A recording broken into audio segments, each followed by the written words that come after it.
Sir producer Nagavamsi hot favourite జనాలకి చాలా మంచి మంచి సినిమాలతో ముందుకు వస్తున్నాడు ఆయన.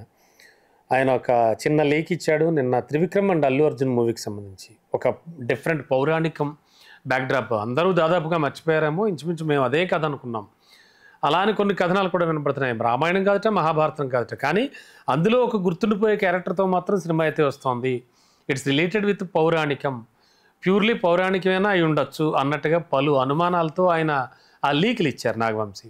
అంటే ఒక పౌరాణిక చిత్రాన్ని ఒక డిఫరెంట్ వేలో ప్రజెంట్ చేసి వస్తున్న సినిమాగా భావించవచ్చా? అంటే ఈ సినిమా కూడా ప్రీ ప్రొడక్షన్ చాలా 1 year పైగా పడుతుందట. ఈ లోపల అట్లీతో మూవీ కూడా చేద్దామని ప్లానింగ్లో కూడా ఉన్నాడు Allu Arjun, of course. And ఈ నేపథ్యంలో ఇప్పటి రోజుల్లో పౌరాణికం అంటే ఇప్పుడు యుద్ధ అంటే వార్ సీన్స్ని ఒక డిఫరెంట్ క్రేజీగా ట్రెండీగా చూపించి రాజమౌళి సక్సెస్ అయిపోయారు బాహుబలి నుంచి. అలా పౌరాణికాన్ని ఏమైనా డిఫరెంట్ వేలో చూపించి ఏమైనా ఖచ్చితంగా ఏమైనా సక్సెస్ కొట్టచ్చు అంటారా ఈ మూవీ? ఎలా ఉండదు? పౌరాణికాలని డీల్ చేయటంలో కొంత బాధ్యతాయుతంగా వ్యవహరించాల్సినటువంటి అవసరం ఉంది అనేది ఆదిపురుషుడు అనే సినిమా మనకు అర్థం చేయించింది. అంటే కామిక్స్ లెవెల్లో నేను రామాయణాన్ని చెప్పి ఈ జనరేషన్ కనెక్ట్ చేస్తానని ఓమ్రావుతో ఒక ప్రయోగం చేసి దెబ్బతిన్నాడు. అవును, మరి అతను దెబ్బతింటంతో పాటు ప్రభాస్ ఇమేజ్ని కూడా కొంత డ్యామేజ్ చేయగలిగాడు. అవును.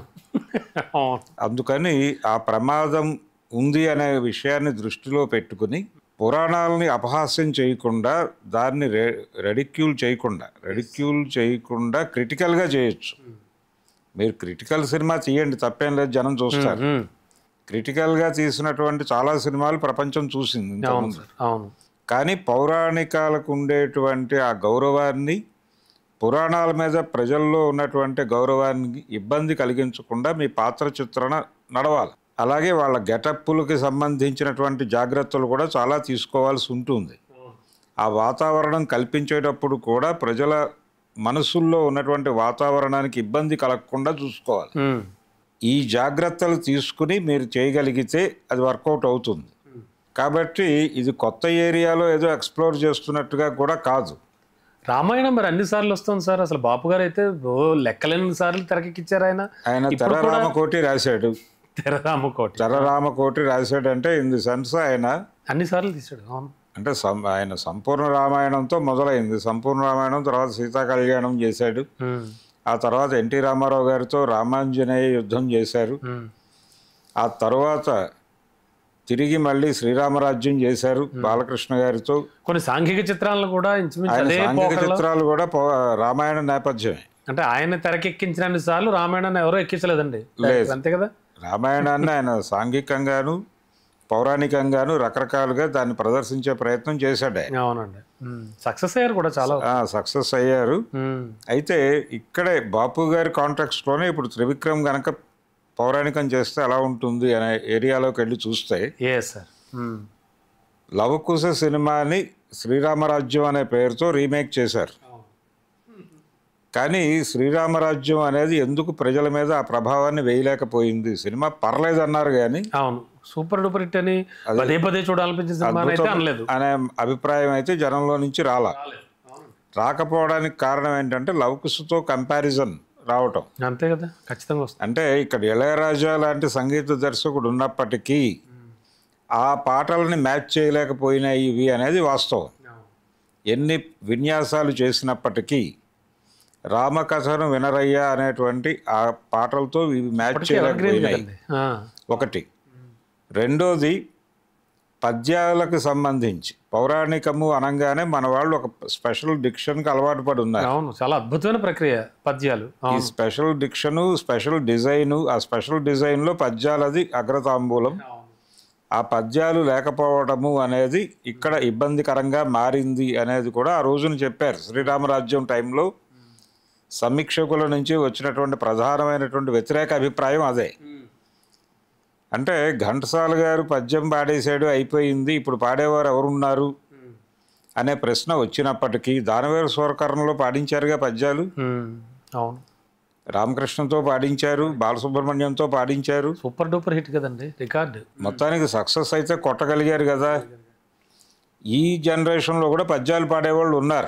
అవును, అవునండి. ఆ టాలెంట్ని వెతికి పట్టుకుని మీరు వినియోగించుకుంటే ఇప్పుడు మీరు వెళ్ళి ఇంద్రుడితోనో మరొకళ్ళతోనో మాట్లాడి యముడితోనో మాట్లాడి ఘంటసాలను తిరిగి తీసుకురానక్కర్లేదు. అవును, ఇక్కడ చాలామంది ఘంటసాలలు ఉన్నారు, కుర్రాళ్ళు ఉన్నారు, బాగా పాడుతున్నారు, చూస్తున్నాను. పాడుతున్నారు. వాళ్ళని మీరు పట్టుకొని ఎంకరేజ్ చేయగలిగితే ఆ ఏరియాలో వాళ్ళు ఉపయోగపడతారు.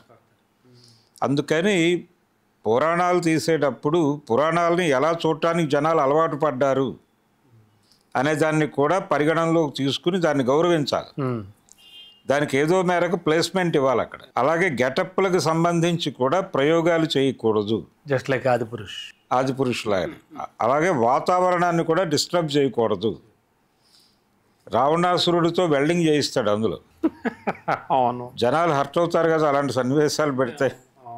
అందుకని ప్రజల మనసుల్లో వాటికి ఉన్నటువంటి స్థానాన్ని ఇబ్బంది పెట్టకుండా మీరు క్రిటికల్గా కథ నడపండి. ఇప్పుడు రామారావు గారు ఆ గెటప్పులు వాతావరణము అదే ఉంచి ఆయన క్రిటికల్ డైలాగులు పెట్టి కథ నడిపాడు. దానవీర సూరకర్ణ ఒకటే కాదండి, ఆయన చేసిన చాలా సీతారామ కళ్యాణం దగ్గర నుంచి మొదలు పెడితే ఆయన రావణ పాత్ర చేసిన ప్రతి సినిమాలోనూ ఆ రావణ పాత్ర ద్వారా ఆయన కొంచెం తన అభిప్రాయాలను చెప్పే ప్రయత్నమే చేశాడు.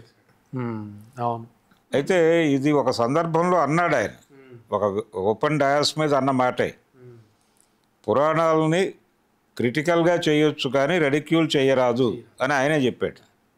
కాబట్టి అదే శిరోధార్యం. ఓకే అండి, అంటే ఇప్పుడు జనరేషన్ పర్వాలేదంటారా? పౌరాణికం నిజంగా త్రివిక్రమ్ అల్లు అర్జున్ కాంబినేషన్లో ఒక మంచి అద్భుతమైన పౌరాణిక చిత్రం వస్తే ఆదరించే సిచ్యువేషన్లో ఉన్నారా? ఆల్రెడీ వాళ్ళు కార్తికేయుడి కథ అంటున్నారు.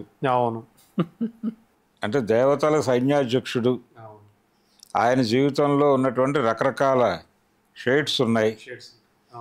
వీటన్నిటి ఆధారంగా ఒక సమగ్రమైన కథని నేను రూపొందిస్తున్నాను అని ఆయన ఎక్కడో అన్నట్టుగా ఒక వార్త బయటకు వచ్చింది. అవును, బయటకు వచ్చింది. మేబీ అదే కావచ్చు కూడా. అదే అయితే మరి అక్కడ హీరోయిన్ క్యారెక్టర్ పేరు కూడా వల్లి అవుతుంది. అయినప్పుడు మళ్ళీ రష్మికనే పట్టుకొస్తారా అనేది ఒక ప్రశ్న. ఇలా చాలా స్పెక్యులేషన్ తిరుగుతోంది దాని చుట్టూ. అయితే ఇక్కడ త్రివిక్రమ్ ప్రాపర్గా డిజైన్ చేస్తాడు అనే అనుకోవాలి. అంటే ఓం రౌత్తో పోలిస్తే ఇతను కొంత నేటివిటీకి గౌరవం ఇస్తాడు అని అనుకుంటే ఆయన సినిమాలు బాగుంటాయి కదా, నో డౌట్. అదే ఆ గౌరవం ఇచ్చి గనక సినిమా తీస్తే డెఫినెట్గా జనాలు ఆదరిస్తారు. దీనికి వరల్డ్ మార్కెట్ ఉంది, వరల్డ్ మార్కెట్ డెఫినెట్గా ఉంది. అవతార్ లాంటి సినిమా ప్రజలు చూశారు. సో రా సినిమా ఇటు నుంచి కనుక వెళ్ళగలిగితే దానికి వరల్డ్ మార్కెట్ని క్యాప్చర్ చేయటం అనేది ఈజీగానే ఉంటుంది. ఖచ్చితంగా సక్సెస్ అవుతారు. కాకపోతే కొంచెం మీరు చెప్పినట్టు ఈ జాగ్రత్తలన్నీ తీసుకోవాలి. అంటే బాగుంది. ఆ రోజుల్లో ఎందుకు ఈజీ అయ్యేదంటే వీళ్ళందరూ పౌరాణిక నాటకాల్లో నటించిన వాళ్ళు విస్తృతంగా ఉండేవాళ్ళు. అందుకని ఆ డిక్షను, ఆ డైలాగ్ చెప్పే పద్ధతులు ఇవన్నీ కూడా ఒక ప్రత్యేకమైన జానర్లో నడిచేది. అవునండి, దానికి వాళ్ళు అలవాటు పడి ఉన్నారు. ఇప్పుడు ఆడియన్స్ కూడా దాన్ని వినటానికి సిద్ధంగా ఉన్నారా అనే ప్రశ్న వేస్తున్నారు. అవును, అదే కదా. అంటే పౌరాణికాలకు సంబంధించినటువంటి ఇప్పుడు దానవీర సూరకర్ణ వీటిలో నడిచేటువంటి భాష ఒకటి, ఈవెన్ సీతారామ కళ్యాణం పాండవీయంలో నడిచే భాష కూడా కొంచెం టిపికల్గా ఉంటుంది. మాయాబజార్లో భాష డిఫరెంట్గా ఉంటుంది. మాయాబజార్లో చాలా నార్మల్గా నడుస్తుంది, సంభాషణలు ఎక్కడ పెద్దగా ఇబ్బంది పెట్టాడు. అవును అవును, వచ్చి తిని వెళ్ళి తిని కాకుండా చాలా సాధారణంగా ఇళ్లల్లో జనాలు మాట్లాడుకున్నట్టుగానే నడిపారు. అవును, కానీ అది అలా నడుపుతున్నారు అనే విషయం అర్థం కాదు జనాలకి. అదొక శిల్పం. అలాంటివి అడాప్ట్ చేసుకోగలిగితే ఈ జనరేషన్ కూడా పట్టుకోగలుగుతారు. ఖచ్చితంగా సక్సెస్ అవడానికి అవకాశం ఉంది. కానీ దానికి కొంచెం ప్రాపర్ వర్క్ చేయాలి. అది చేయగలిగితే పౌరాణికం వర్కౌట్ అవుతుంది. Sure sir, thank you sir. చూద్దాం ఎలా ఉండదు. Thank you. హలో, తెలుగు రాజ్యం ఛానల్ చూస్తున్నారా? సామాజిక, రాజకీయ, జీవన చిత్రణే తెలుగు రాజ్యం. అతిశయోక్తులు, అసత్యాలు ఉండవు. రాజకీయ కోణం కాదు, ప్రజా కోణమే కొలబద్ద. తెలుగు రాజ్యం వీక్షణ మీ ఉత్తమ అభిరుచికి నిదర్శనం.